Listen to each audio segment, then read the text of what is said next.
Hello, students. Welcome back. We are studying Indian economic development, and first chapter we have started Indian economy on the eve of independence. Till now, we have studied how Britishers came to India, then what happened for Indian economic development on the eve of independence, agricultural sector on the eve of independence. Also, we have known our industrial sector. Now, let's move to the next part. What is foreign trade? What was done on the eve of independence for foreign trade? You know that India is being an important nation since ancient times. Ancient times से हर जगह पर Indian goods की demand बहुत ज़्यादा रही है.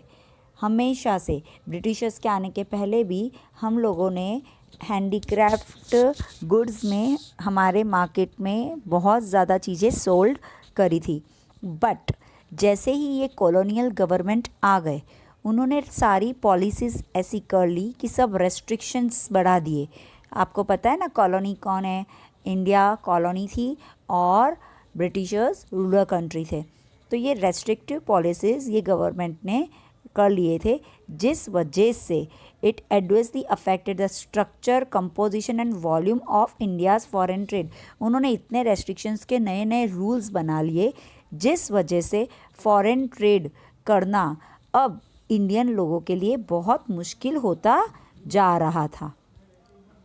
अब वो किस तरह से उन्होंने रूल्स बनाए थे? First, composition of India's trade.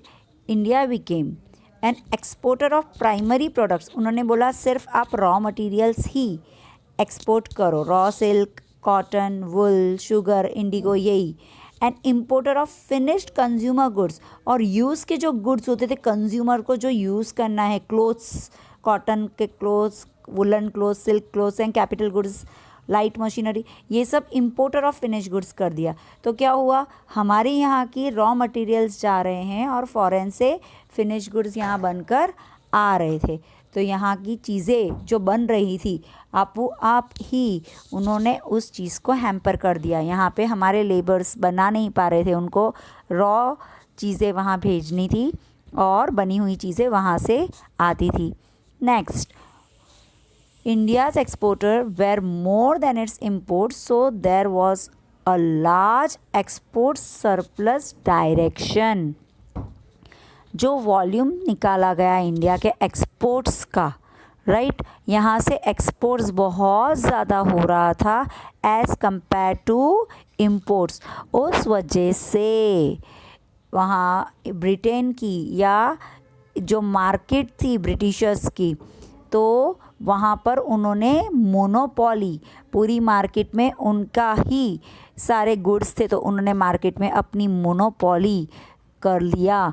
Monopoly मतलब क्या? कि अब एक ही पर्सन है मार्केट में बेचने वाला, जिस वजह से सब जगह पर अब गुड्स की डिमांड उनके अकॉर्डिंग वो लोग बढ़ा सकते हैं, कम कर सकते हैं, रेट्स अपने हिसाब से कर सकते थे.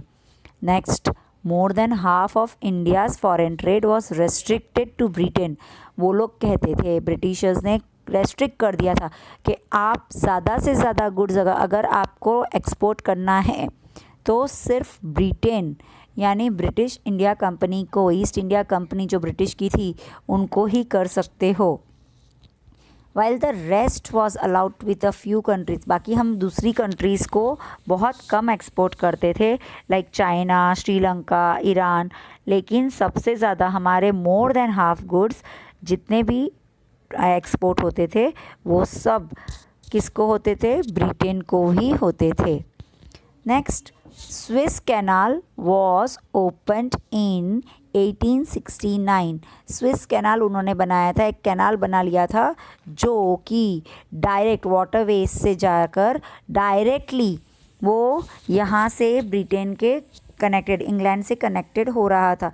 वो कैनाल के वजह से बहुत ज़्यादा उनके लिए इजी हो गया था transport system. So the Swiss canal was open for that trading benefits. It उस वजह से it reduce the cost and time of transportation and made access to Indian market easier, जिस वजह से इंडियन मार्केट के लिए वहाँ ब्रिटेन के लिए जो एक्सेस था वो बहुत ईजियर हो गया। In other words, exploitation of Indian market was now easier. उन्होंने इस तरह से हमारे मार्केट को पूरा ही ख़त्म कर दिया।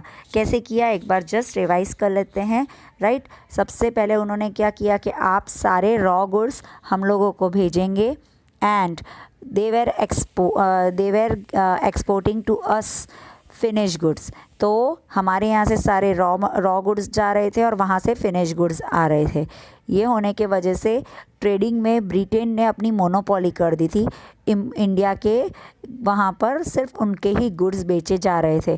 फिर उन्होंने रेस्ट्रिक्ट कर दिया कि आप ज़्यादा से ज़्यादा गुड्स ब्रिटेन को बेच सकते हैं, तो दूसरी कंट्रीज़ को हम लोग बहुत कम गुड्स बेच पा रहे थे। फिर स्विस कैनाल ओपन हो गया था, जिस वजह से उन लोगों के लिए अब इंडियन मार्केट बहुत इजी हो गया था, क्योंकि यहाँ पे डायरेक्ट अब यहाँ से वाटरवेज के ज़रिए डायरेक्ट गुड्स इंपोर्ट और एक्सपोर्ट किए जा रहे थे। वो हमारे मार्केट को पूरा एक्सप्लॉइट करना उन्होंने शुरू कर दिया। Okay, drain of Indian wealth. अब ड्रेन ऑफ इंडियन वेल्थ यानी हमारे यहाँ के जो पैसे थे, हमारे यहाँ की जो वेल्थ थी, वो पूरी ड्रेन होने लगी। ड्रेन यानी ख़त्म होना। तो ब्रिटिशर्स ने अलग अलग तरीके से हमारे यहाँ से हमें लूटना शुरू किया। That was drain of Indian wealth. उन्होंने किस तरह से किया? India's foreign trade generated huge export surplus, but this surplus came at a huge cost to the country's economy.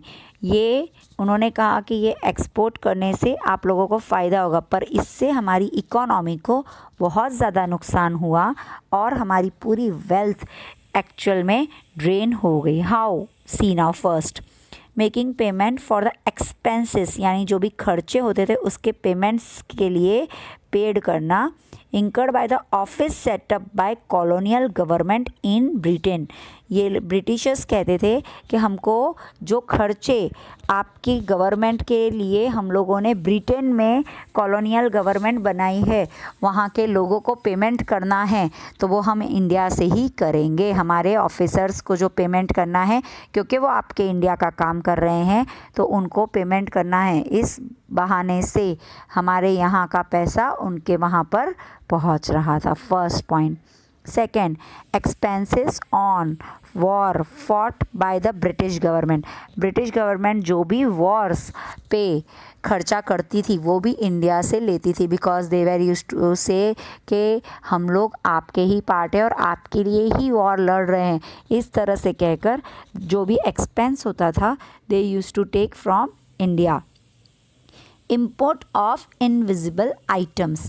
Import of invisible items यानी कोई इनविजिबल आइटम्स नहीं है, but वो ये बता देते थे इम्पोर्ट एक्चुअल में अगर कम गुड्स हो रहे तो भी वो ज़्यादा बता देते थे और ज़्यादा से ज़्यादा पैसा इंडिया से लेते रहते थे।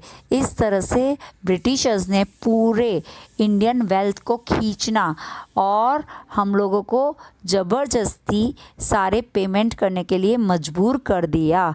This was the drain of Indian wealth to British government और ब्रिटेन।